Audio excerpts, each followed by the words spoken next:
என்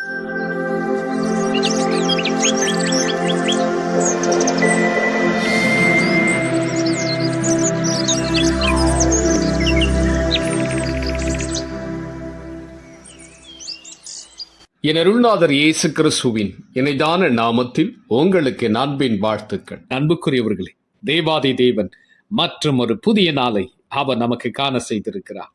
ஒவ்வொரு நாளும் நீங்களும் நானும் அருள்நாதர் இயேசு கிறிஸ்துவோடு கூட நடக்கின்ற பொழுது, இந்த காலை ஆராதனை நாளிலும் கர்த்தருடைய வார்த்தை கேட்கிற உங்கள் ஒவ்வொருவருக்கும் கிருபையும் சமாதானம் அவர் மூலம் உண்டாவதாக வேதம் சொல்லுகிறது. சங்கீதம் 102 வாசித்து பாருங்கள். மகிழ்ச்சியோடு கர்த்தருக்கு ஆராதனை செய்து ஆனந்த சத்தத்தோடு அவர் சன்னதி முன் வாருங்கள் என்று சொல்லி சங்கீதக்கார தாவீது சொல்கிறார். இந்த காலை ஆராதனையில் கர்த்தருடைய ஆலயத்திற்கு கடந்து போகிற ஒவ்வொருவரும் மகிழ்ச்சியோடு கூட கர்த்தரை ஆராதிப்பதற்காக நீங்கள் கடந்து செல்லுங்கள். கர்த்தர் நம்மை பிரித்தெடுத்ததின் நோக்கமே அவரை ஆராதிப்பதற்காகவே. இஸ்ரவேல் ஜனங்கள் பார்வோனுடைய கைக்கு அவர் விலக்கி மீட்டதின் நோக்கம் அவரை ஆராதிப்பதற்காகவே என்று வேதம் கூறுகிறது. நாம் கர்த்தரை ஆராதிக்கிற பொழுது அவருடைய பிரசன்னத்தினாலே நம்மை மூடுகிறார். 2 பேர் 3 பேருடைய நாமத்தினால் கூடி அவரை துதித்து ஆராதிக்கிற பொழுது அந்த இடத்திற்கு அவர் கடந்து வருகிறார். அவருடைய பிரசன்னம் அந்த இடத்தை மூடுகிறது.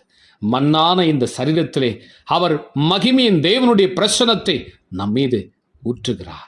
தம்முடைய சாயலுக்கொப்பாகவே அவருடைய பிரசன்னம் நம்மை மாற்றுகிறது. நம்மை காண்கிற கண்கள் அத்தனையும் அவருடைய சாயல் மகிமின் பிரசன்னத்தை காண முடியும். என் அன்புக்குரியவர்களே, கர்த்தருடைய ஆலயத்திற்கு கடந்து போகிற பொழுது மகிழ்ச்சியோடு கூட அவரை ஆராதிப்பதற்காகவே நீங்கள் கடந்து செல்லுங்கள். கர்த்தருடைய பிள்ளைகள் மகிழ்ச்சியோடு கூட கர்த்தரை ஆராதிக்க வேண்டும். கர்த்தருடைய ஆலயத்திற்கு போவோம் வாருங்கள் என்று சொல்லி எனக்கு அவர்கள் சொன்ன பொழுது நான் மகிழ்ச்சியாயிருந்தேன் என்று சொல்லி சங்கீதக்கார தாவீது கூறுகிறாராம். என் அன்புக்குரியவர்களே, தேவனுடைய சமூகத்தில் கடந்து வருகிற பொழுது மகிழ்ச்சியோடு கூட நீங்கள் கடந்து சென்று அவரை ஆராதித்து துதித்து மகிழும் பொழுது தேவன் உங்களுக்கு ஒரு பெரிய விடுதலை கொடுப்பார். உங்களுடைய ஆவிக்குரிய வாழ்க்கையில் தேவனுடைய கரம் அசைவாடும். உங்களுடைய தனிப்பட்ட வாழ்க்கையில், உங்களுடைய குடும்ப வாழ்க்கையில், உங்களுடைய வேலை ஸ்தலத்தில், உங்களுடைய தொழில் வியாபார காரியத்தில், உங்களுடைய ஊழியத்தின் பாதையிலே கர்த்தருடைய மகிமை உங்களை மூடி கர்த்தருடைய ஆவியானவர் உங்களுக்கு ஒரு பெரிய விடுதலை கொடுப்பார். என் அன்புக்குரியவர்களே, எப்பொழுதும் தேவனுடைய சமூகத்துக்கு நீங்கள் கடந்து போகிற பொழுது, தேவனுடைய ஆலயத்திற்கு கடந்து போகிற பொழுது சோர்வோடு கூட, கவலையோடு கூட, சோகமாக துக்க முகத்தோடு கூட நீங்கள் கடந்து போகாதிருங்கள். பெரிய தேவனை ஆராதிக்கப் போகிறீர்கள். சர்வ வல்லவரை நீங்கள் ஆராதிக்கப் போகிறீர்கள். அண்ட சராசரங்களை படைத்த தேவனை ஆராதிக்கப் போகிறீர்கள். உங்கள் பிரச்சனைக்கு முடிவை உண்டு பண்ணக்கூடிய தேவனை ஆராதிக்கப் போகிறீர்கள். உங்களுக்கு உதாரணத்துக்கு சொல்லட்டுமா? நீங்கள் சிஎம்ஐ பார்க்க போகிறீங்க. சிஎம்ஐ பார்க்கும் பொழுது துக்க முகத்தோடு பார்ப்பீங்களா? ஒரு மகிழ்ச்சி சந்தோஷத்தோடு கூட அவருக்கு கிஃப்ட் வாங்கிட்டு போய் கொடுத்து செய்வோமா இல்லையா?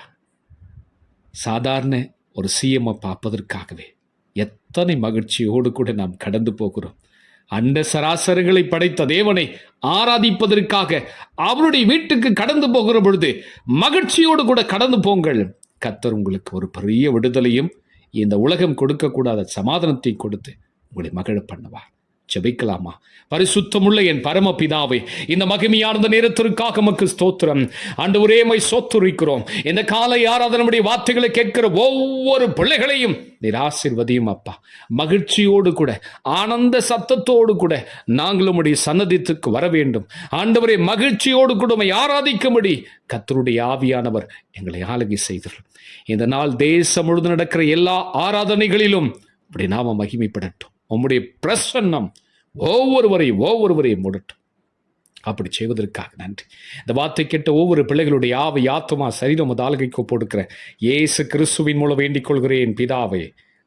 ஆமேன், ஆமேன். என் அன்புக்குரியவர்களே, மகிழ்ச்சியோடு கூட கர்த்தருடைய ஆலயத்திற்கு கடந்து போங்கள். கர்த்தர் உங்களை ஆசீர்வதிப்பார். God bless you.